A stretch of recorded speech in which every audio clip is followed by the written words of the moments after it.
আমরা সবাই জানি পলিথিন পরিবেশের জন্য ক্ষতিকর, কিন্তু আপনি জানেন কি যেটাকে আমরা ভালো ভাবি সে কাপড়ের ব্যাগও সবসময় পরিবেশ বান্ধব নয়। আজ জানবো চমকে দেওয়া কিছু তথ্য। চলেন শুরু করা যাক।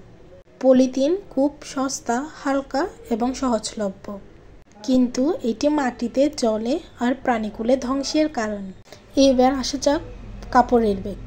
আমরা ভাবি এটা খুব ভালো, কিন্তু একটা কটন ব্যাগ তৈরি করতে প্রায় 20,000 লিটার পানি লাগে।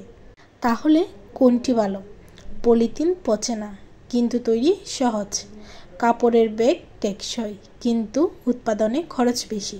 একটা কাপড়ের ব্যাগ যদি 300 বারের বেশি ব্যবহার করা যায়, তবে সেটি পলিথিনের চেয়ে ভালো।